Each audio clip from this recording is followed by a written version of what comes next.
memenangkan Bambang Catur sebagai Bupati dan Wakil Bupati Grobogan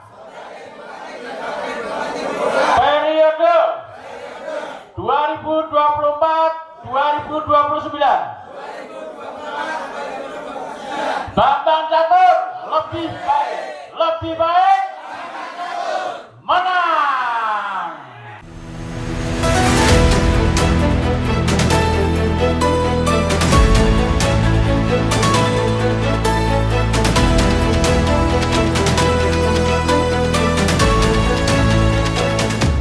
Pasangan calon Bupati Grobogan Dr. Haji Bambang Pujianto bersama calon Wakil Bupati Grobogan Haji Catur Sugeng Susanto semakin terang benderang siap menghadapi kontestasi Pilkada 2024.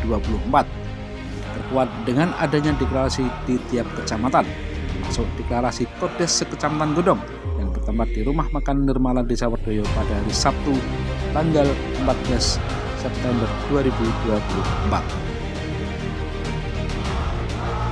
Pemenangan sendiri tentunya membutuhkan strategi yang jitu dan tidak diketahui oleh lawan ataupun kubu sebelah. Tentunya untuk memastikan bahwa para anggota tim pemenangan sudah terkoordinir mulai dari tingkat kabupaten, kecamatan, bahkan sampai tingkat desa. Pergerakan Bambang Catur yang terus melesat dengan membentuk tim pemenangan hingga akar rumput membuat optimis para relawan dan tim pemenangan untuk mendukung dukungannya memenangkan kontestasi Pilkada 2024 dukungan dari Partai Kebangkitan Bangsa 2024-2029. Semoga sukses jadi. Selanjutnya prioritasnya itu diutamakan sing relatif muda. Kami sudah dulu membentuk Kodes itu membentuk partai maksudnya. Saya ingin menyampaikan atau saya ingin menambahi dari Bapak Taufik tadi untuk memilih orang. Pengobatan ini perubahan, melihat Grobogan yang lebih baik, ya, yang lebih menjanjikan, harapan kita akan terpenuhi untuk masyarakat. Jadi saya tadi senang ketika Pak Anto menyampaikan kami hanya 8 orang di DPRD, fraksi PKB 8 orang, partai PKB itu mulai kursi itu kira-kira. Ning sebelah kono 42 kursi, 42 kursi karena totalnya 50 kursi. Aduh betul itu Pak. Aduh. Nah, piye carane?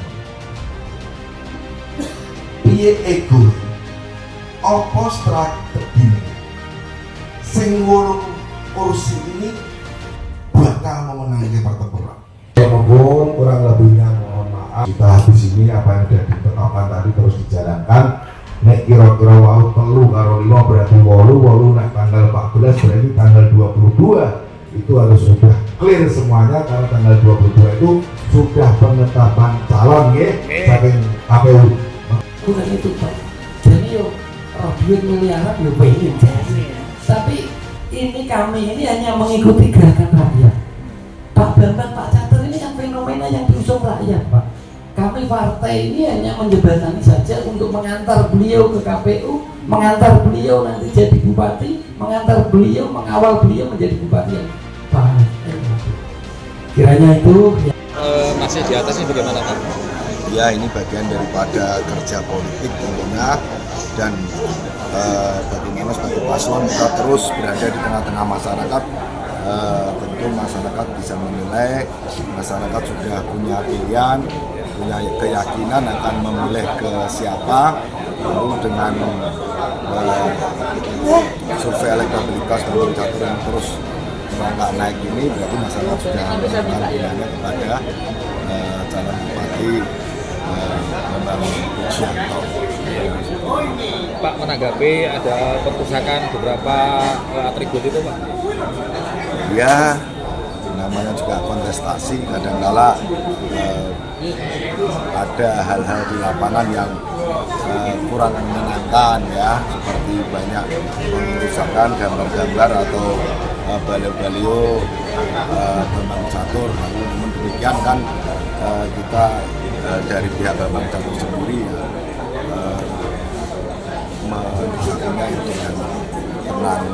Pasti kita yakin bahwa masyarakat itu sudah bisa memahami, masyarakat Grobogan itu sudah cerdas kemana akan menyampaikan aspirasinya, kemana akan menyampaikan pilihannya di dalam pilkada Grobogan ini. Mudah-mudahan terus masyarakat semangat, animo masyarakat makin menguat untuk memilih Bambang Catur di pilkada Grobogan ini.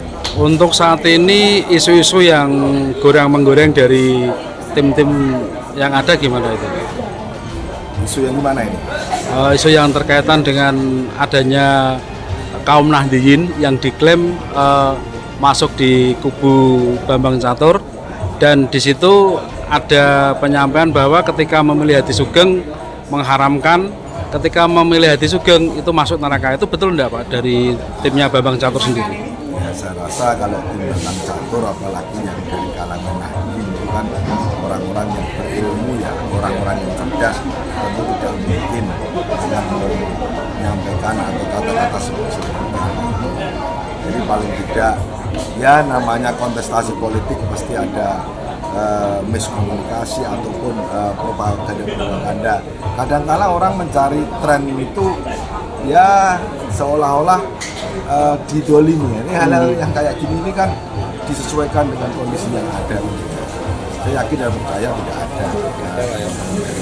Bambang Catur apalagi tadi klaimnya. Saya rasa itu Pak. Cukup ya? Oke, cukup Pak. Terima kasih Pak. Yang dari baliho kita yang dirusak, yang kita sepakat membuat lagi. Kita tidak usah kemudian dakwa itu yang rusak mesti pihak sebelah ya, itu tidak. Kita punya prinsip begini, baliho itu kita modal ya, kalau kita modal kok yo disobek, kita membuat lagi ya, ciptakan pilkada ini, pilgub ini dengan santun, damai ya. Kemudian apa yang menjadi tujuan dari kita selaku saya pemenangan di tingkat kabupaten Bambang Catur 27 November 2024 itu nanti jam 4 kurang lebih seperti ini, saya sudah mengetahui kuikon saya, kuikon Bambang Catur itu harus menang, selesai. Terlalu menyita pikiran, terlalu menyita tenaga kalau hanya ngopeni sobek baliho. Itu ya teman-teman ya, sahabat-sahabat wartawan ya. Soal survei gimana Pak? Ya. Di soal survei hari ini. Untuk survei sementara ini yang menjadi pegangan kita, pegangan Catur, Bambang Catur, ya survei tetap kita kendalikan. Pihak sebelah akan ngeklaim surveinya lebih tinggi mereka. Terserah. Dari pihak kami survei yang penting kita ikuti saja ya, berapa survei yang harus keluar pada saat ini ya, ini nanti akan kita laporkan ya kepada semua teman media ya. Kira-kira kalau sudah ditetapkan di tanggal 22 kita genjot, kita gas ya, kira-kira bagaimana strategi untuk mempertahankan itu ya, kira-kira itu. Dari Grobogan, Jawa Tengah, Jurnal Media Indonesia, Heru Gunawan mengabarkan.